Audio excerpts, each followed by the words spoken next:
So he is a most persistent gentleman. उनके वजह से ही आज ये हो रहा है. And he told me,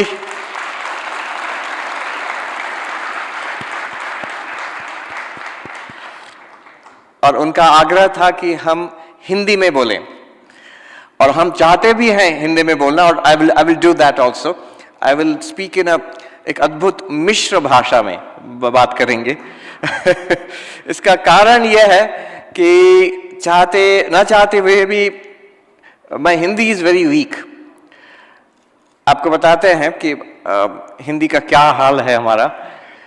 बचपन की बात है, क्लास 3 में था तब, और पिताजी एक अच्छी स्कूल में भर्ती करने के लिए ले गए, और वहाँ परीक्षा हुई अंग्रेजी की, मैथमेटिक्स की और हिंदी की भी. और वहाँ जो थे टीचर, वो 10 शब्द हमको दिए लिखने के लिए. तो मैंने लिख दिया 10 शब्द विथ फुल कॉन्फिडेंस, और 10 में से 10 गलत निकला. और वहाँ जो थे वो बोले चलो इसको भर्ती कर लो. तो भर्ती भी हो गए हम. आजकल संभव नहीं है, इतनी कंपटीशन की युग है, क्लास 3 में भर्ती होना उस तरह से. लेकिन my Hindi has not really improved after that. Main reason is मौका नहीं मिलता. उधर I'm in the United States, so all my talks have to be in English. But लेकिन आज I'll speak in a combination, in a very peculiar combination of Hindi and English. कोशिश ये रहेगी कि ना वक्ता को कोई असुविधा हो, ना श्रोता को. तो I'm specially very impressed. इसके बारे में हमने I had heard about it. The Ekatma, the project, Ekatma Nyas का project. Of course, the statue of oneness. But to see it with one's own eyes, to see you all and to see this, the whole project developing in this way, this is very impressive. Swami Vivekananda had said that I see the future India rising, far outshining all its past glory. वो कहते थे, ऐसा नहीं है कि मैं I imagine it or I want it. He said, I see it. हम देख रहे हैं. And when did he say all this? More than 100 years ago, when we were a colonized country. People were starving. There is an interesting incident when Vivekananda comes to this country. जब वापस आए America से, उनके साथ थे sister Nivedita, coming for the first time. और जहाज से sister Nivedita, she had heard about India from Vivekananda, but उनका जो पहला दृश्य था इंडिया का, भगिनी निवेदिता वो देख रही हैं जहाज से, और फिर स्वामी जी को, विवेकानंद को कहती है, ओ स्वामी हाउ पीसफुल, कितनी शांत सौम्य देश है. और स्वामी विवेकानंद उनको डांटते हैं, कहते हैं कि नहीं, This is the peace of the grave. ये तो कब्रिस्तान की शांति है. People are colonized under a foreign power. ये hall. This is Minto Hall. So we are under a foreign power. People were, starving, superstitious. तो वहाँ शांति, उस शांति का कोई मतलब नहीं है. So Swami Vivekananda wanted कि तमोगुण से रजोगुण, रजोगुण से सत्वगुण. आज जो इंडिया अब देख रहे हैं हम, आज का भारतवर्ष, बहुत लोग कहते हैं इतनी सारी समस्याएं हैं. I feel Swami Vivekananda would have been happy, he would have been proud. Swami ji जो इंडिया देखना चाहते थे, we are on the track towards that India. So I often say in the United States that USA में आप हर 5 साल में आएंगे तो you will see that country little better, little worse. Doesn't make too much of a difference. But every 5 years you come to this India, the India which we have now, it's a new India. There's a tremendous change.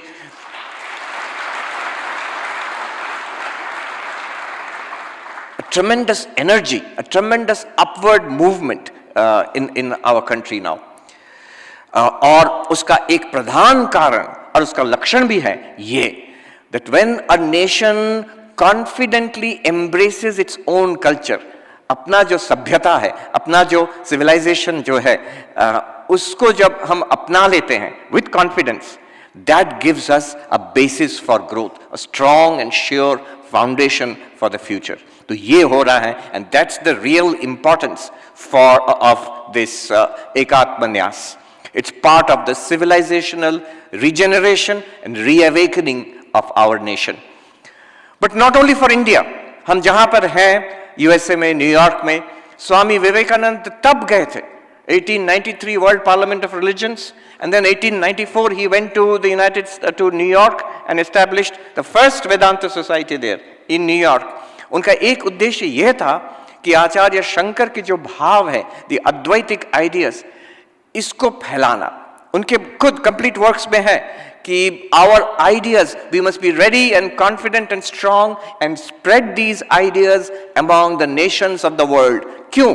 सबके मंगल के लिए, सबके भलाई के लिए. ये कोई सांप्रदायिक बात नहीं है, ये कोई एक विशेष धर्मीय बात नहीं है. यहां पर we are open to all religions. आप हिंदू हो, मुसलमान हो, सिख, ईसाई, ज्यूइश, जो भी हो आप, वो Buddhist, what ever religion, and no religion also. Suppose somebody कोई नास्तिक है.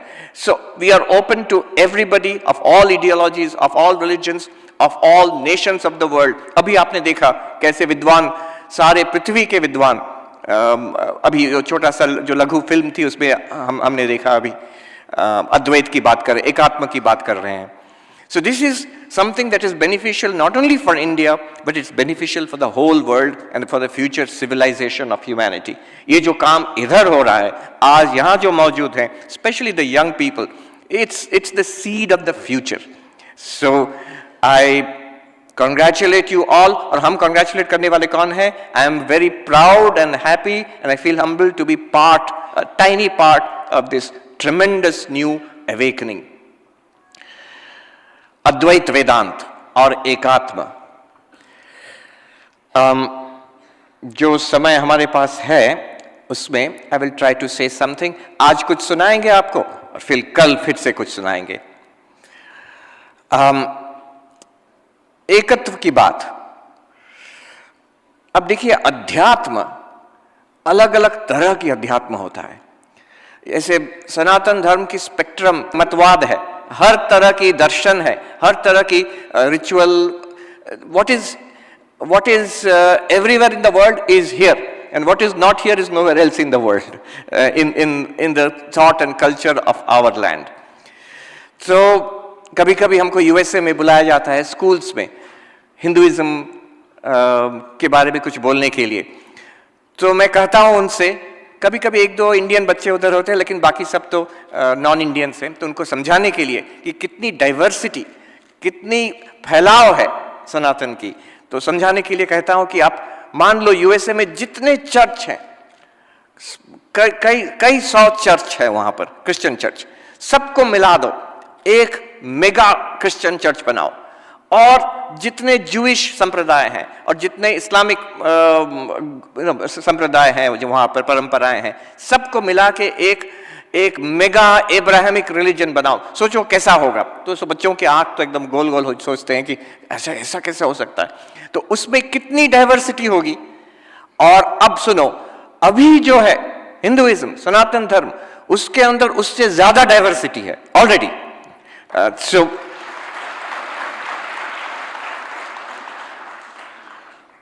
और बहुत कुछ उधर गया है जो उनको पता नहीं कि यहां से गया. एक वंस लॉस एंजलिस में हम ये बोल रहे थे to students there, and one little boy stood up, छोटा सा लड़का क्लास में खड़ा होके, हम जब बताए योग के बारे में, योग वहां बहुत मशहूर है, बहुत प्रसिद्ध है, शायद रामदेव बाबा के आने से पहले वहां ज्यादा प्रसिद्ध था यहाँ से.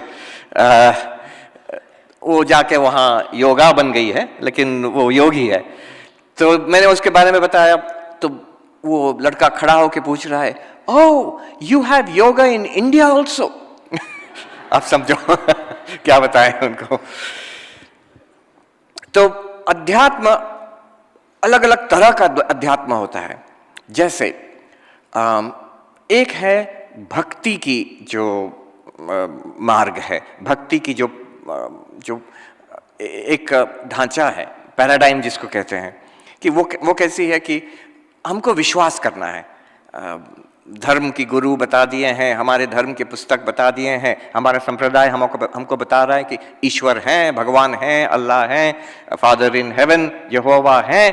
आपको विश्वास करना है, भक्ति करनी है, यू हैव टू सरेंडर. और इससे आपको ईश्वर लाभ हो जाएगा। एकदम ठीक, समीचीन बात, एकदम एकदम बढ़िया बात है। लेकिन इसकी मुश्किल यह है कि ये विश्वास पर टिका है, श्रद्धा पर ये खड़ा है। ये this is one very, it's most well known, जो थीइस्टिक ईश्वरवादी जो धर्म है पृथ्वी में, सब इस पर खड़े हैं, विश्वास पर। और कोई गलत बात नहीं है, लेकिन मुश्किल आजकल हो गया कि यू कैन डाउट इट, इस पर आप संदेह कर सकते हैं। कोई अगर कहा कि हम विश्वास नहीं करते, I don't believe it, I am an agnostic, I am an atheist, मैं नास्तिक हूं, तो फिर आप क्या करेंगे? इस मार्ग पर आप शुरू से प्रश्न नहीं कर सकते। शुरू होता है विश्वास से। तो दिस इज अ थीइस्टिक रिलीजन, ये भक्ति की मार्ग है, ये विश्वास श्रद्धा की मार्ग है। बहुत बढ़िया, बहुत सुंदर, बहुत मीठी मार्ग है। लेकिन ये मुश्किल है कि आप वहां पर बड़े बड़े आजकल नास्तिक हैं, सैम हैरिस, आप डैनियल डेनेट, रिचर्ड डॉकिंस, आप जाओगे उनके लेक्चर सुनोगे, आधा घंटा दिन में सुनते जाओ, 1 महीना में आपका सब विश्वास खत्म हो जाएगा। तो ये मुश्किल है। और जो दार्शनिक हैं, साइंटिस्ट हैं, ज्यादातर इस पर विश्वास नहीं करते। उनके पास आप जाओगे तो ये सब बात सुनने के लिए राजी नहीं। आप न्यूयॉर्क यूनिवर्सिटी में जाओगे, आप बोलोगे हमारे राम के बारे में, कृष्ण के बारे में, कन्हैया के बारे में, नॉट इंटरेस्टेड। तो इससे अलग और एक मार्ग है, और एक तरीके का अध्यात्म है, जो हम कह सकते हैं अनुभव का मार्ग है, योग का मार्ग है। एक तरह का आर्टिफिशियल डिस्टिंक्शन मैं बना रहा हूं, इसके बाद बताऊंगा क्यों बना रहा हूं। ये शांकर सिद्धांत जो है, इसकी विशेषता निकालने के लिए we must see how it is unique, different and relevant in today's world. तो दूसरी एक, देयर इज अनदर वे कि विश्वास नहीं, आपको किसी चीज में विश्वास नहीं करना पड़ेगा, आप अनुभव करोगे। Vivekananda, he actually, this is the kind of spirituality that he first of all emphasized in America. Religion is realization. If God exists, we should be able to see God. ईश्वर है तो उनको देख सकेंगे हम, क्यों नहीं देख सकेंगे? If I have an immortal soul, I should be able to feel it. मैं अगर आत्मा हूं तो इसको अनुभव करना चाहिए। नरेंद्रनाथ विवेकानंद कैसे बनते हैं?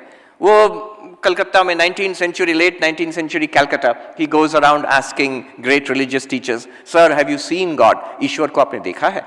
अनुभव, you see, अनुभव किया जा सकता है या नहीं, या सिर्फ विश्वास है ये? तो श्री राम, हम सब जानते हैं श्री रामकृष्ण परमहंस कैसे उनसे कहते हैं कि हाँ, मैंने ईश्वर को देखा है और तुम भी देख सकते हो, तुमको जैसे देख रहा हूं उससे भी स्पष्ट देखा है। तो यह है अनुभव का मार्ग।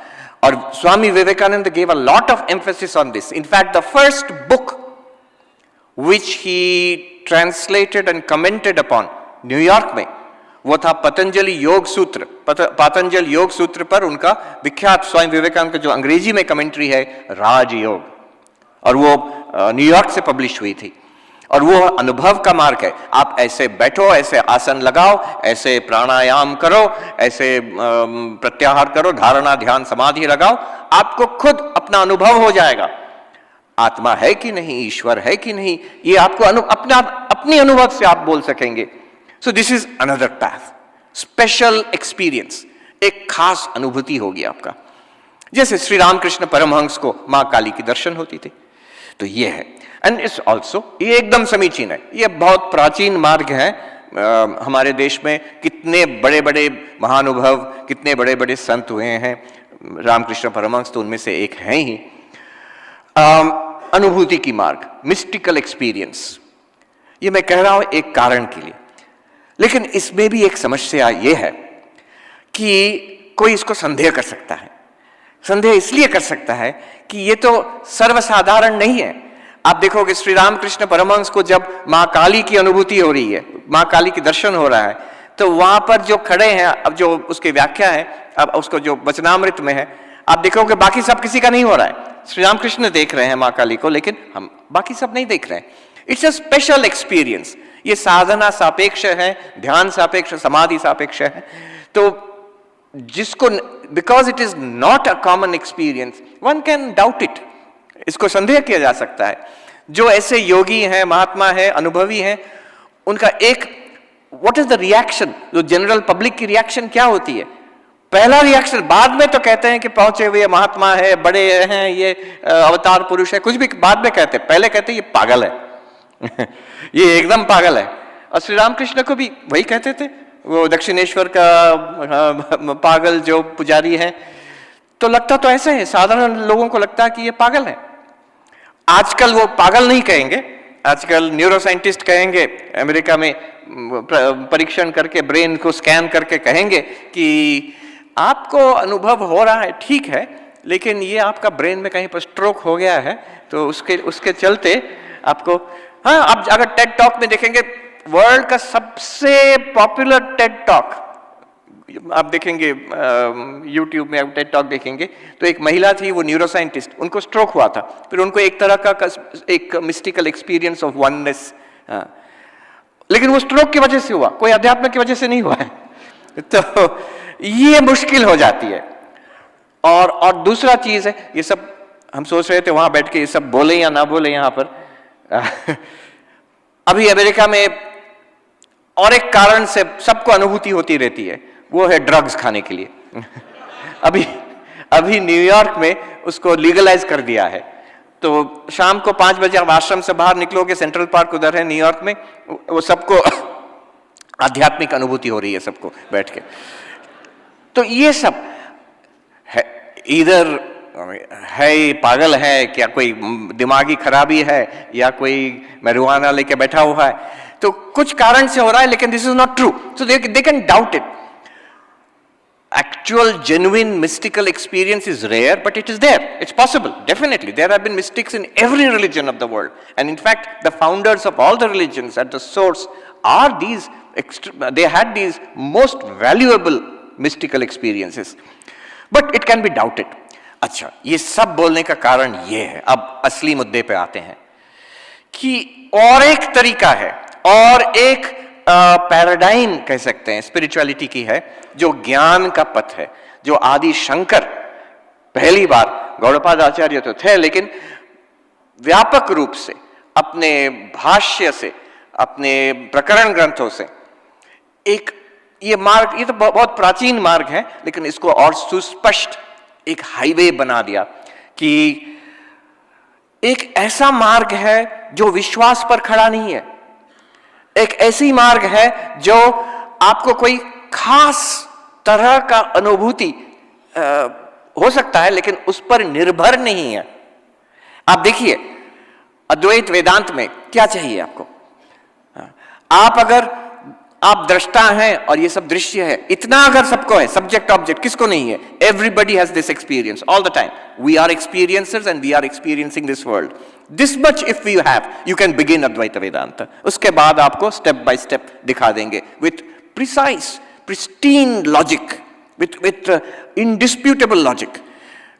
ऐसा I have had this experience once, a neuroscientist, British lady, वो ऐसे ड्रेस देख के हमको बोले कि you tell me about your religion, आप क्या विश्वास करते हैं हमको बताइए। हम बोले ये विश्वास की बात नहीं है, ये समझ की बात है।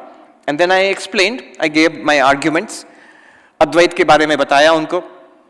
देन वो प्लेन में पास में बैठी हुई थी, तो बाद में पता चला वो हमसे बात करना शुरू की। Later on after getting down from the plane in Frankfurt, she said actually हमको प्लेन में डर लगता है तो किसी से बात करना शुरू करते हैं हम। But after I spoke about Advaita Vedanta for one hour or so, she said, look, I am not convinced. आप जो बोल रहे हैं उससे हम convinced नहीं है, लेकिन this is important, I find no fault in your argument. आपका लॉजिक में कोई फॉल्ट नहीं है। ये अद्वैत वेदांत की खूबी है, खासियत है, जिसके कारण से Sarvapalli Radhakrishnan, Dr. Radhakrishnan, he had said, I think he was the one who said, it's the fairest flower of Indian philosophy, Advaita Vedanta जो है।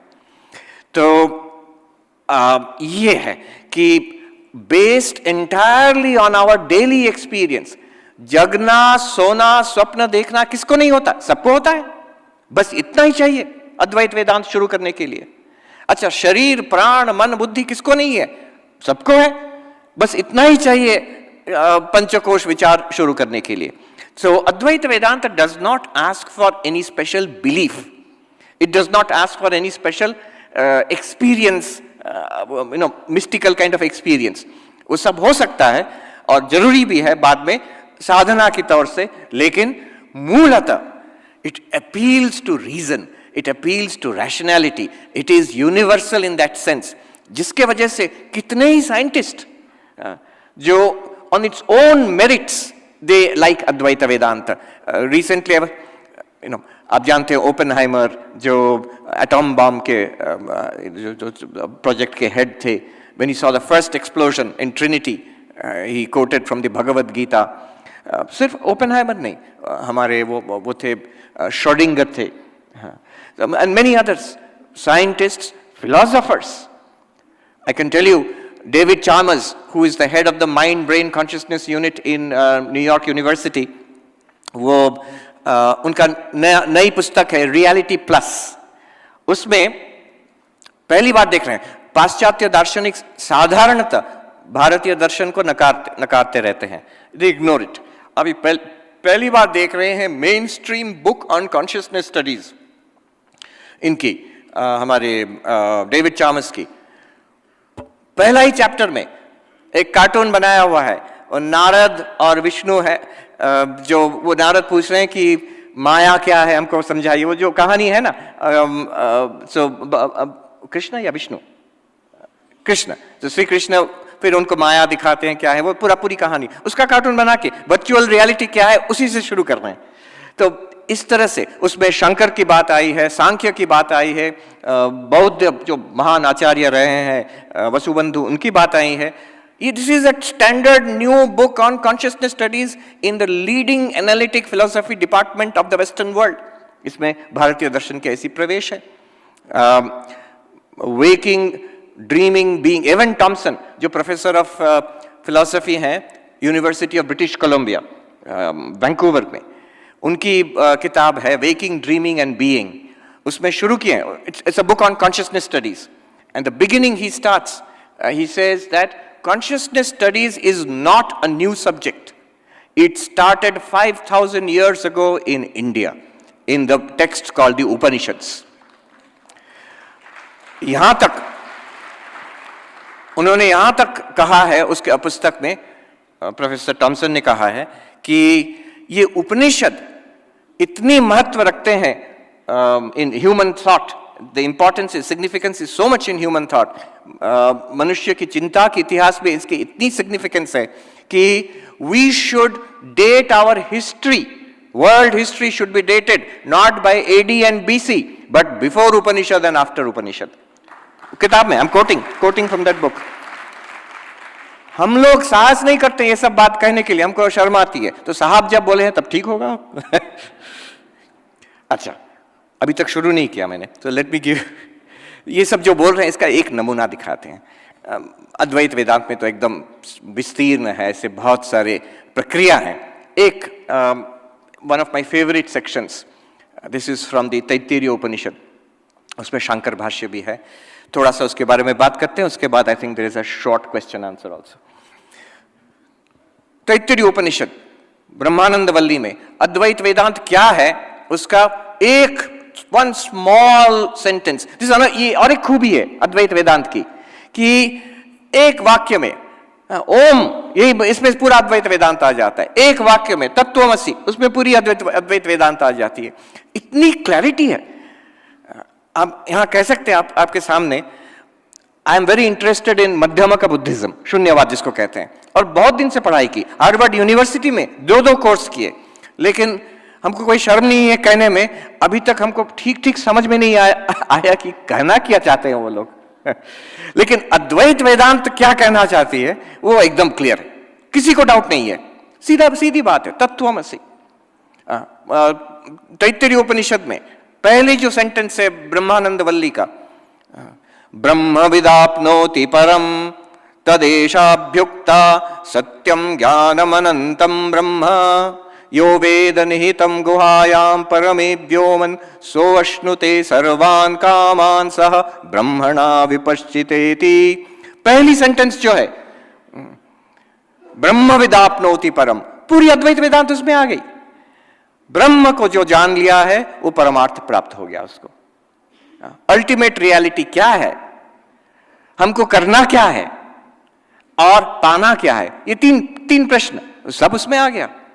देयर इज समथिंग कॉल्ड ब्रह्म, कोई ऐसी रियलिटी है ब्रह्म जिसको कहते हैं, उसको अगर आप जान लेते हैं ब्रह्मवित्, तो आपनोति परम, परमार्थ प्राप्त हो जाता है। अब प्रश्न उठता है कि ये ब्रह्म है क्या, ये कौन सी बला है और इसको जाने कैसे, और ये जो परमार्थ प्राप्ति होगी क्या है, क्या मिलेगा हमको इससे, प्रयोजन क्या है, और तीनों। उसके बाद देखिए कैसी सीक्वेंस है, ये ओरिजिनल उपनिषद में, भाष्य तो बाद की बात है, कैसी सीक्वेंस है। पहले ही बोलते हैं, ब्रह्म का डेफिनेशन दे देते हैं, सत्यम ज्ञानम अनंतम ब्रह्म, ब्रह्म है this is infinite limitless existence and consciousness, अनंत सत्य और ज्ञान।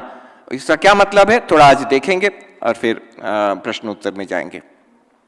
अच्छा, कैसे जानेंगे? यो वेद निहितम गुहायाम परमे व्योमन, ये कवित्व में औपनिषदिक भाषा में कही गई है। सीधी बात यह है, जो इस ब्रह्म को अपने स्वरूप जान लेता है कि मैं ब्रह्म हूं, इस तरह से जानना है ब्रह्म को, कि ना कि वो ब्रह्म है, उधर ब्रह्म है, कहीं सातवें आसमान में ब्रह्म है, वो सब ठीक बात है, लेकिन मैं ब्रह्म हूं ऐसा जानना है।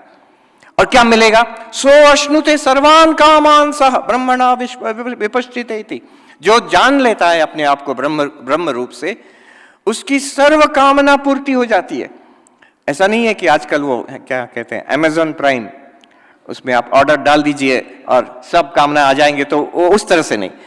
लेकिन जिसके लिए हम इतनी कामनाओं की पूर्ति की कोशिश कर रहे हैं, जिस तृप्ति के लिए, जो डीप लास्टिंग पीस फुलफिलमेंट मुक्ति जो है वो मिल जाती है।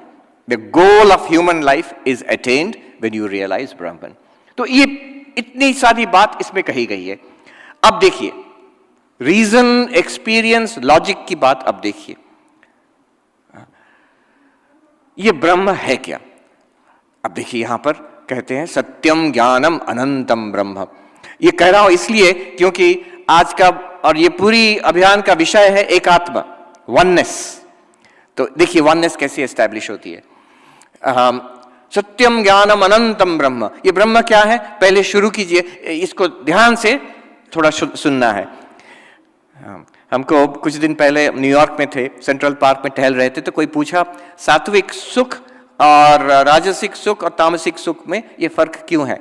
तो हमने ऐसे समझाया, जो रॉक म्यूजिक हो रहा है तो आप ऐसे ही सुनेंगे तो आपके पैर हिलने लगेंगे, हाथ हिलने लगे, नाचने लगेंगे, कोई उसके लिए कुछ जरूरत नहीं है, ऑटोमेटिक वो है, तो वो राजसिक है।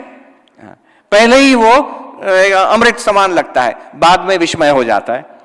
लेकिन सात्विक सुख क्या है? जैसे क्लासिकल म्यूजिक, आपको मेहनत करनी पड़ती है, पहले मेहनत कीजिए, उसके बाद उसका मजा आपको आएगा, और वो the joy is deeper, more nourishing, more lasting than से जो पॉपुलर म्यूजिक से है।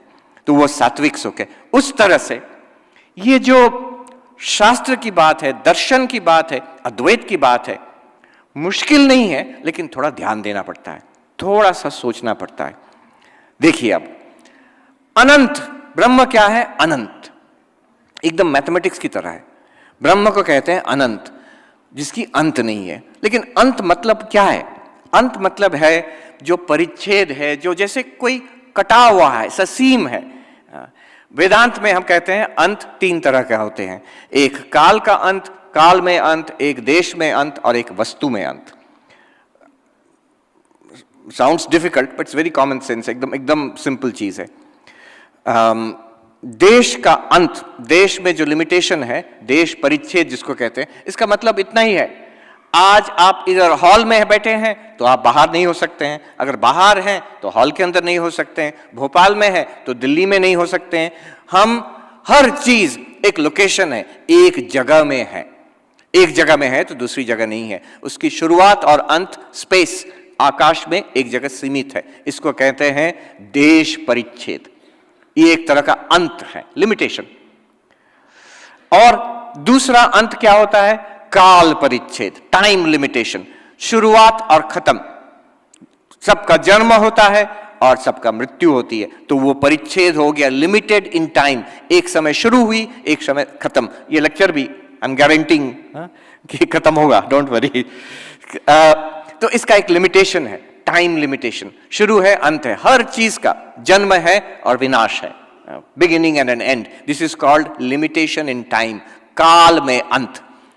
और वस्तु में अंत, ये एक बहुत दिलचस्प एक तरह का विचार है कि हर वस्तु अपने से एक है और बाकी सबसे अलग है। ये वस्तु परिच्छेद कहते हैं इसको। तो ये टेबल है तो ये चेयर नहीं हो सकती, ये घोड़ा नहीं हो सकता है, गाय नहीं हो सकती, गाड़ी नहीं हो सकती, एरोप्लेन नहीं हो सकती, बस टेबल है, ये पोडियम है। हर आदमी वही है, बाकी सबसे अलग है। अब देखो चारों ओर, इसको कहते हैं वस्तु परिच्छेद, वस्तु में अंत। अंत क्यों कहते हैं, लिमिटेशन क्यों कहते हैं? क्योंकि इससे आप सबसे अलग हो जाते हो। आप एक ही चीज हो, बाकी सब नहीं हो। सब विश्व ब्रह्मांड में बाकी सब आपसे अलग है, जुदा है, डिफरेंट, भेद है।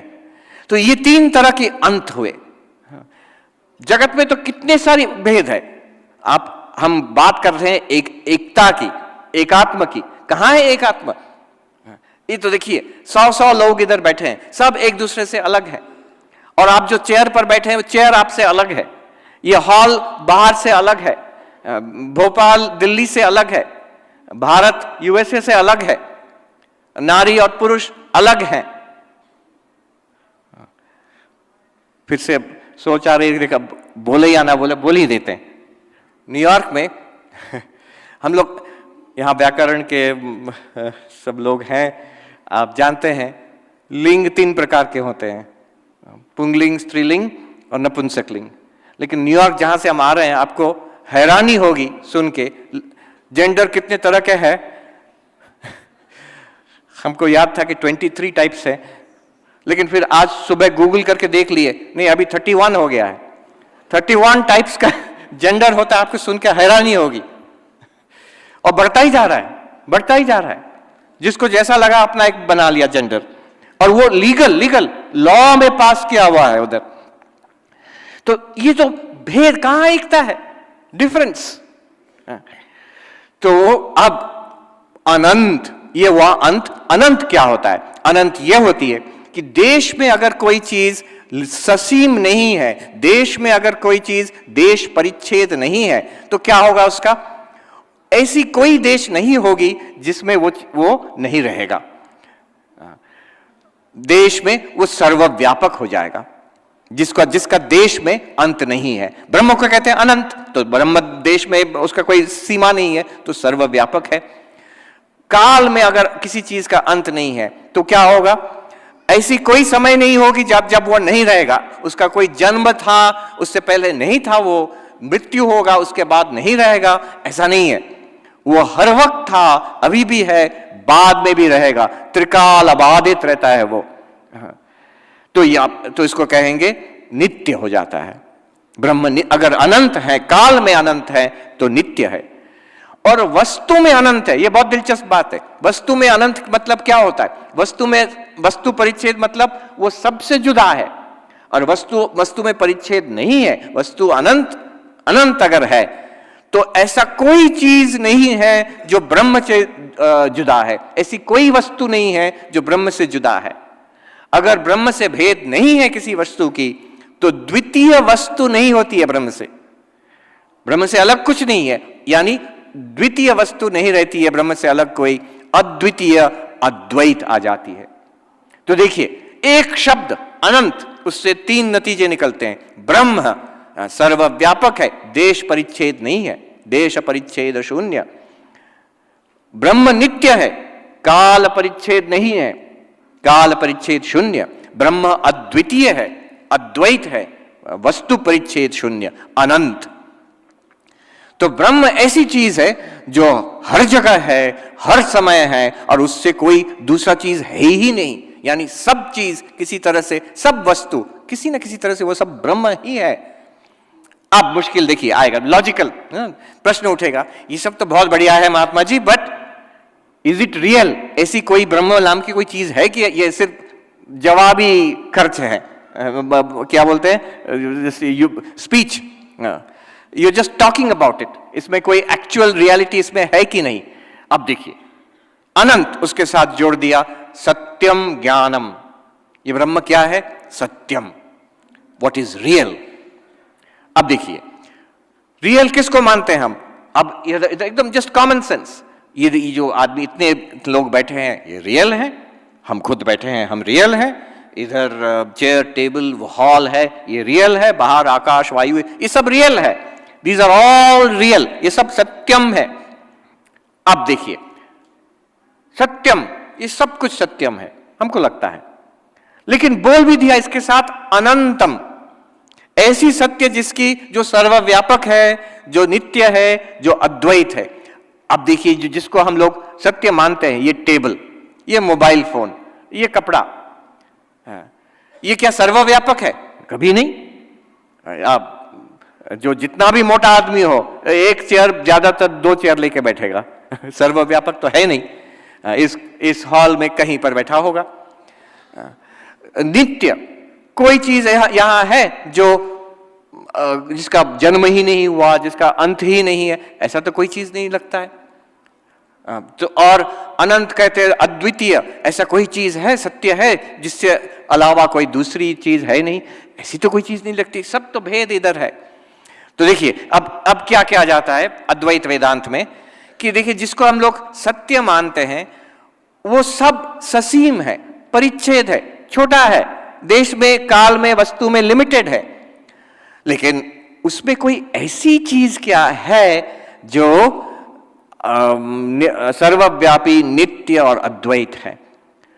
अब अगर हम विचार करके देखें, जिसको हम सत्य मानते हैं यहां पर सब जगह, उसका एक एक एक्सपीरियंस हम सबको है कि ये टेबल है, ये मनुष्य है, ये हॉल है, ये आकाश, ये वायु, ये शहर है, ये पृथ्वी है, ये जो है होना, अस्ति, ये सब में अनुस्यूत है। इसको इस तरह से सोचे कि समुद्र में लहर है, बुदबुद है, फेन है, waves and bubbles and foam, लेकिन वो सब पानी है, all of it is water. अगर ऐसा नहीं सोचे कि लहर है पानी, लेकिन सोचें कि पानी ही लहर रूप में दिखाई दे रही है, बात तो सच्ची है, पानी ही लहर रूप में दिखाई दे रही है, पानी ही बुदबुद रूप में दिखाई दे रही है। अब उसी तरह से सोचिए ये जो अस्तित्व है, इधर चारों ओर हम अनुभव कर रहे हैं कि है, ये जो अस्तित्व है, ये यहां पर 100 लोगों के रूप में वही अस्तित्व वो दिखाई दे रही है, चेयर टेबल के रूप में, आकाश के रूप में, वायु के रूप में, सब के रूप में अस्तित्व दिखाई दे रही है इधर। और ये अस्तित्व अगर आप सोच के देखें, इसकी कोई देश में सीमा नहीं है, जहां भी देश है वहां अस्तित्व है। आप मान लीजिए एम्प्टी स्पेस, लाखों लाइट ईयर दूर में स्पेस, स्पेस तो है, आकाश तो है, तो अस्तित्व सर्वत्र है, ऐसी कोई जगह नहीं है जहां अस्तित्व नहीं है। अच्छा, नित्य, ये अस्तित्व नित्य है, वस्तु आती जाती है। जो शंकर भाष्य है भगवत गीता की, जो द्वितीय अध्याय की जो 16वीं श्लोक है, नासतो विद्यते भाव, उसका जो शंकर भाष्य है वो तो एकदम मतलब अद्वैत वेदांत का हृदय है, वो दार्शनिक हृदय है। उसमें दिखा रहे हैं कि सत वस्तु जो है, वो जो ये चेयर टेबल आदमी आते और जाते, ये नाम रूप बदलते रहते हैं, लेकिन सत रह जाती है। सब नाम रूप खत्म हो गए, विश्व ब्रह्मांड की प्रलय हो गया, तब भी सत है, प्रकाशित नहीं है। तो this existence itself, being itself, जिसको संस्कृत जो वेदांत में सत और यहां पर तैत्तिरीय उपनिषद में सत्यम कहा है, इसका प्रक्रिया है अद्वैत वेदांत में, इसको कहते हैं लक्षणावृत्ति से।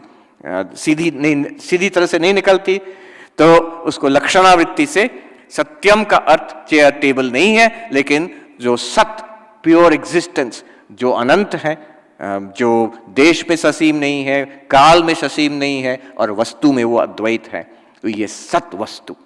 इसी तरह से ये होमवर्क है, चित ज्ञानम ब्रह्म, तो ज्ञान कैसे अनंत हो सकता है देश काल वस्तु में, यह होमवर्क के तरीके से आप कर सकते हैं।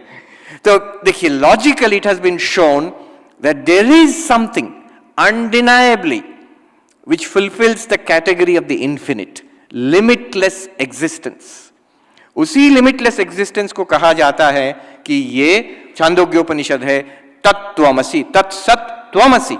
वो सत कौन सा है? वो उधर इधर चारों ओर है, सब जगह है, सब अनुभव में है। वो हमारा अपना आपा है, वो हम ही है। ऐसा नहीं है कि हमारा अस्तित्व है, हम ही अस्तित्व है। और ये नाम रूप ये सब बदलते रहते हैं। This is the meaning of तत्त्वमसि, कि तुम ही ब्रह्म हो। तो इसी तरह से, और ये कोई थियोरिटिकल बात नहीं है, ये हमको बाद में समझ में आया कि अद्वैत दर्शन तो है, लेकिन दर्शन से भी कुछ आगे बढ़कर है। In fact it is actually a statement of fact. ये जो अभी है एकदम सीधा सीधा सत्य है, हमारे सामने है, पीछे है, आगे है, ऊपर है, सर्वत्र है, हमको दिखाई नहीं देता है, बस समझ में नहीं आता है, पकड़ में नहीं आता है, लेकिन इट्स ऑलरेडी अ फैक्ट। ये प्रत्यक्ष है, ये अपरोक्ष है, ये साक्षात अपरोक्ष है, एकदम सीधी। लोग कहते हैं ये थियोरिटिकल है, हम कहते हैं जो जिसको आप फैक्ट मानते हैं कि ये जगत फैक्ट है। This world, the fact of the world is like a theory compared to Brahman, which is more of a fact. All facts depend upon this. ये जो हम चैतन्य है, कोई पूछता है इसको अनुभव कैसे करें, तो अनुभव जितने हमारे अनुभव हो रहे हैं उस चैतन्य पर निर्भर है, उससे पहले है। इसको प्रमाण कैसे करें, जितने हमारे प्रमाण है वो सब उससे उसको पहले मानकर फिर प्रमाण काम करते हैं। तो इस तरह से देखा जाता है कि ये जो अद्वैत दर्शन है ये completely dependent on, completely based on reason and on experience. ये एक ऐसी स्पिरिचुअलिटी है जो सब ग्रहण कर सकते हैं। सब धर्म में, सब जो धर्म को मानते भी नहीं है, अभी अमेरिका में the largest growing section of young people, वो कहते हैं कि हम किसी धर्म को नहीं मानते। SBNR, new term is there, spiritual but not religious. आप किस धर्म से, which religion do you belong to? They will say no religion. तो आप स्पिरिचुअलिटी नहीं मानते, अध्यात्म नहीं मानते? हाँ मानते हैं, लेकिन किस तरह का अध्यात्म?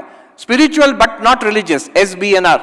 और इस साल के जो आंकड़े हैं उस पर पता चलता है this is the largest group of in among American youth. तो ये एक ऐसा स्पिरिचुअलिटी है which is acceptable to everybody. I am really very happy कि ये एकात्मा का जो प्रकल्प लिया गया है मध्य प्रदेश गवर्नमेंट का, और आप सबके सहायता से हम सब इसमें हैं, शामिल हैं। This is something that we will get the benefit of it first. हम सबको बेनिफिट मिल रहा है, और we will give this benefit to others across the country and across the world. आज इतना ही, फिर कल सुनाएंगे और कुछ। धन्यवाद।